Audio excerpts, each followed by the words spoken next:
எனக்கு நிறைய பெரிய பெரிய கோல்ஸ் எல்லாம் இருக்கு, ஆனா அதெல்லாம் என்னால் அச்சீவ் பண்ண முடியுமா அப்படின்னு கேட்குற உங்களுக்காக தான் இந்த book 10x rule written by Grant Cardone. இதில் 3 டிப்ஸ் நான் உங்க கூட ஷேர் பண்ணிக்க போகிறேன் இந்த புக்கில் இருந்து. நம்பர் 1 என்ன அப்படின்னா ஆக்ஷன். இது வந்து 4 டிகிரிஸில் சொல்லியிருக்காங்க. எப்படி அப்படின்னு பார்த்தீங்கன்னா நோ ஆக்ஷன். சில பேருக்கு நிறைய கோல்ஸ்லாம் இருக்கும், ஆனால் நான் எதையுமே செய்ய மாட்டேன், லக் அப்படின்னு ஒரு விஷயம் ஒர்க் அவுட் ஆனால் ஆகட்டும், இல்லைன்னா நான் எதுவும் பண்ண மாட்டேன் அப்படின்னு சில பேர் உட்காந்துட்டே இருப்பாங்க. அடுத்த ரிட்ரீட். இவங்க எப்படி அப்படின்னு பார்த்தீங்கன்னா நிறைய மோட்டிவேஷனல் ஸ்பீச்செல்லாம் கேட்பாங்க, நிறைய இன்ஃபர்மேஷன் கேதர் பண்ணுவாங்க, ஆனால் எதையுமே செயல்படுத்த மாட்டாங்க. Normal action.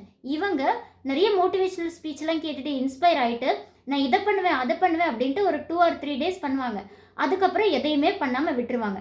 Massive action. இதுதான் ரொம்ப ரொம்ப முக்கியம். ஒரு விஷயத்தை கேட்குறோம், அப்ளை பண்ணி பார்க்குறோம், அதை 2 or 3 days மட்டும் கிடையாது, தொடர்ந்து நம்ம செஞ்சுட்டே இருக்கணும்.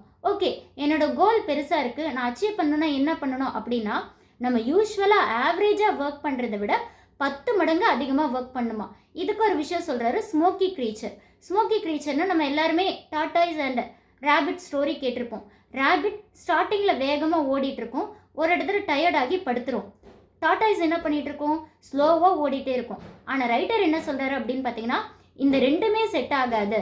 முயல் மாதிரி ஸ்டார்டிங்கில் வேகமாக ஓடிட்டு ஸ்லோவாயிட்டோம்னாலும் வெற்றி பெற முடியாது, ஆமை மாதிரி மெதுவாக ஓடினாலும் இந்த காம்படிட்டிவ் வேர்ல்டில் நம்மளால் சக்ஸஸ் அடைய முடியாது.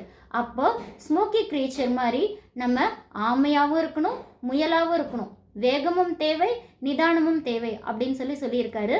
ஸோ இந்த புக்கில் இந்த மாதிரி நிறைய விஷயங்கள் சொல்லியிருக்காங்க. 10 மடங்கு நீங்கள் வேகமாக எப்படி ஒர்க் பண்ணுறதுன்றதுக்கான டிப்ஸ் எல்லாம் சொல்லியிருக்காங்க. ஸோ மறக்காமல் இந்த புக்கை படித்து பாருங்கள். தேங்க்யூ.